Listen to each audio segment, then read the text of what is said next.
Hello दोस्त, नमस्कार।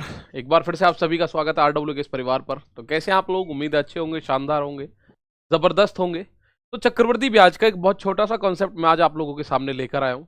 मैं इस बात को नहीं बोल रहा कि आपको सारे सवाल इसी से करने हैं, लेकिन आपको जो सवाल करने हैं वो इस तरह से आप कर सकते हैं चक्रवृद्धि ब्याज के। आप देखेंगे कुछ क्वेश्चंस, जैसे आप बोलो नहीं जी हम तो रेशियो मेथड से करते हैं, रेशियो से कर सकते हो। कोई बोल रहा है मैं गोल्डन रेशियो से करता हूँ, गोल्डन रेशियो से कर सकते हो। ये एक बहुत छोटी सी वीडियो यानी 10-12 मिनट की वीडियो में मैं आपको केवल एक ओवरव्यू दूंगा इसका कि आप ऐसे भी एक क्वेश्चन को चक्रवृद्धि ब्याज के कर सकते हो। पास्कल ट्रायंगल नियम इसको हम बोलते हैं। तो नाम में कुछ रखा नहीं, जैसे 2 साल का है, अगर आपको 2 साल का चक्रवृद्धि ब्याज निकालना है, 2 इयर्स का चक्रवृद्धि ब्याज निकालना है, तो उसके लिए जो हमारे पास रेशियो है वो है 2:1 का। ये सर क्या है रेशियो, मैं अभी बता रहा हूं, बस 1 सेकंड का मुझे टाइम देंगे। अगर आप बोलो सर 3 साल के लिए, तो 3 साल के लिए लिखो 3, और यहां लिखो इन दोनों को जोड़ के 3, 2 और 1 3, और लास्ट में 1 आएगा ही आएगा।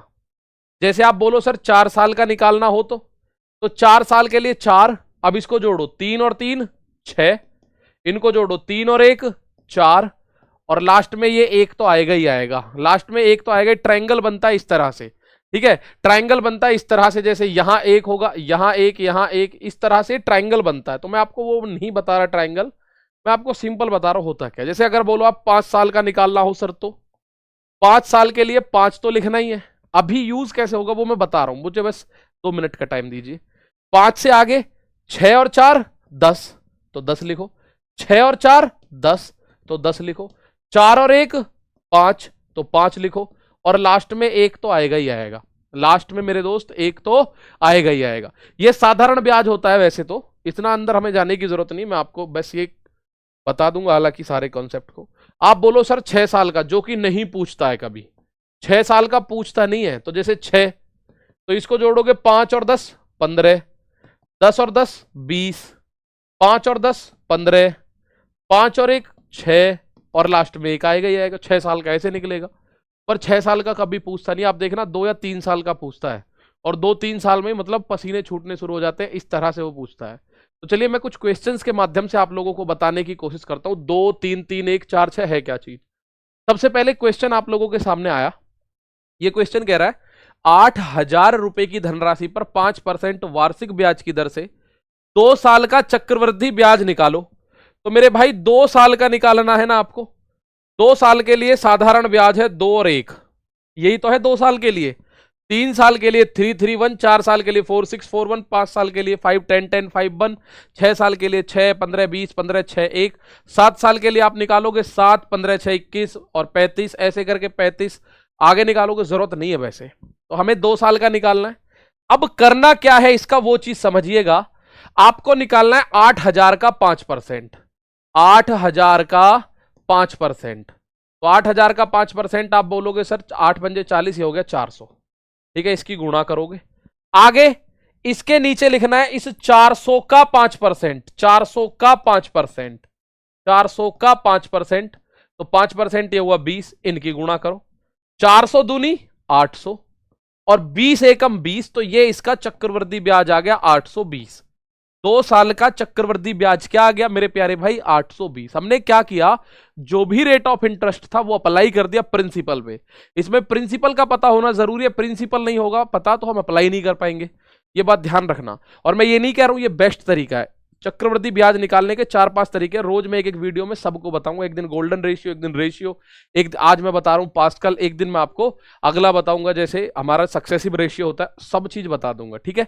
तो आप बोलोगे सर क्या करा हमने, ये 2 साल का है 2-1, सबसे पहले दर अप्लाई करी। 5% का मतलब होता है 1/5 बोल सकते हो, या 5। 8,000 का 5% हुआ 400, तो यहां 400 लिखा। आगे लिखिएगा 400 का 5%, 400 का 5%। अगर और आगे चलना होता तो इस 20 का 5%। अब इनकी गुणा कर दो, 400 दूनी 800 और 20 एकम 20, इनकी जब गुणा करोगे तो 820 इसमें जोड़ के आ गया। यही इसका कंपाउंड इंटरेस्ट है। जैसे ये क्वेश्चन है इसमें कोई ऑप्शन मैंने नहीं दिए, मैं आपको डायरेक्ट बता रहा हूं क्या है। 8% वार्षिक चक्रवृद्धि ब्याज की दर से 10,000 रुपए का 2 साल का चक्रवृद्धि ब्याज निकालना है। तो प्यारे भाई 2 साल का निकालना है, तो इसके लिए मेरे पास है 2 और 1, ठीक है। 2 साल के लिए ये है, तो 10,000 का 8% निकालो। 10,000 का 8%, और ये अपने दिमाग में आप निकाल सकते हो, 2 जीरो से 2 जीरो खत्म, ये आया 800। 800 का 8% 64 आएगा। 800 का 8% ये क्या आएगा? 64। कुछ नहीं करना, इन दोनों की गुणा करो। 800 दूनी 1600 और 64 एकम 64। तो सवाल का आंसर इन दोनों को जोड़ के दे दो, 2 साल का चक्रवृद्धि ब्याज ये बनेगा 1664। Answer is 1664। आंसर क्या है तो प्यारे भाई 1664 इस सवाल का आंसर होगा। तो इस तरह से आप 2 साल का निकालोगे। वहीं अगर मैं बात करूं 3 साल की, 33 सही 1/3 है।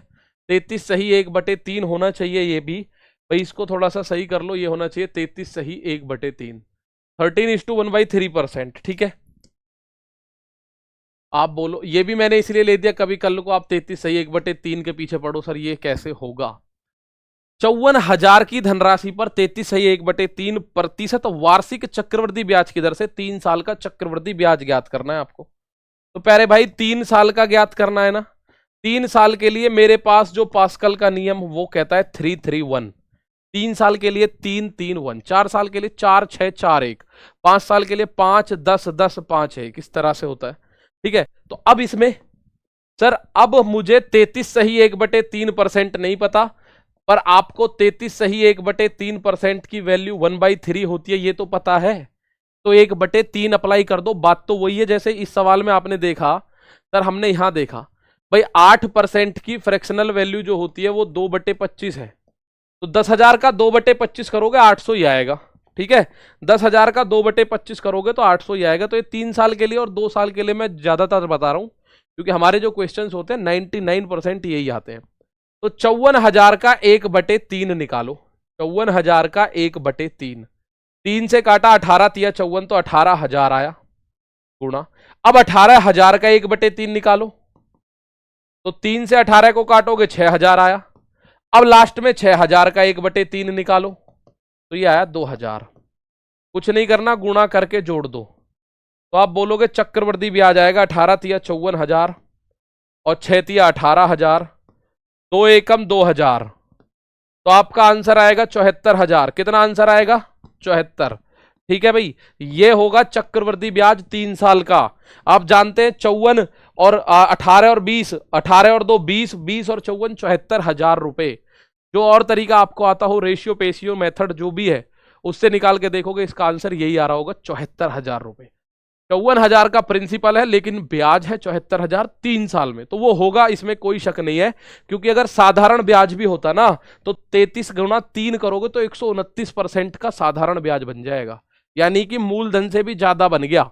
तो उसमें कोई शक नहीं है, मतलब 3 साल के लिए आपको 3 3 1 करना होगा। यहां अगर मैं देखूं, ये एक सवाल और मैं आपके सामने लेकर आया हूं 10%। हालांकि बड़े सिंपल से सवाल हैं, इसमें पॉइंट्स भी बनते हैं कई बार। वो पॉइंट्स की कॉन्टेक्ट वो जो होगी कोऑर्डिनेशन, उसके लिए हमें किसी और तरीके पे जाना होता है ज्यादातर। तो इस सवाल को मैं देख लेता हूं। भाई आप बोलोगे सर 3 वर्ष का चक्रवृद्धि ब्याज ज्ञात करो 10% से, 3 साल का 331। तो आप बोलोगे सर अब इस सवाल में 10,000 का 10% क्या होता है? 1,000। 1,000 का 10% 100, 100 का 10% 10। इनकी गुणा कर दो तो ये बनेगा 3,000। इनकी गुणा करो ये बनेगा 300। इनकी गुणा करो 10 बनेगा 3,310। ये चक्रवृद्धि ब्याज बनेगा 3 साल का। सर ये वाला 1,000 कहां से आया?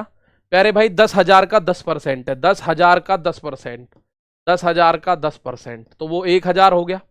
1,000 का 10% 100, 1,000 का 10% ये 100 है, 100 का 10% ये 10 है। तो मेरे दोस्त 2 और 3 साल के मैंने आज आपको बताया। अगर ये पॉइंट आपको अच्छे लगे तो बताना, 4 का और इसके बारे में और भी चीजें मैं आपको बता दूंगा। तो इस चीज को ध्यान में रखते हुए आपको एक क्वेश्चन है, इसका आंसर देना है। क्या होगा? कमेंट बॉक्स में इसका आंसर खुद ही बताना है, ऑप्शन नहीं है। ठीक है, आंसर इसका आपको कमेंट बॉक्स में करना है मेरे भाई। आंसर इसका क्या होगा ये बताइएगा कमेंट बॉक्स में, इसका ऑप्शन नहीं है। क्लियर इसका आंसर आ रहा होगा कोई बिना पॉइंट्स के, तो आप उस सवाल का आंसर दीजिएगा, जरूर दीजिएगा। ठीक है भाई, तो आज के लिए मेरे दोस्त इतना ही है। कैसा लगा पास्कल नियम? पास्कल ट्रायंगल नियम बोलते हैं, हालांकि नाम हमारे आपके द्वारा दिए गए हैं। तो जरूर इसके बारे में बताइएगा कमेंट बॉक्स में। मिलते हैं अगली क्लास में ऐसे ही। तब तक के लिए दोस्तों नमस्ते, थैंक यू, जय हिंद, जय भारत।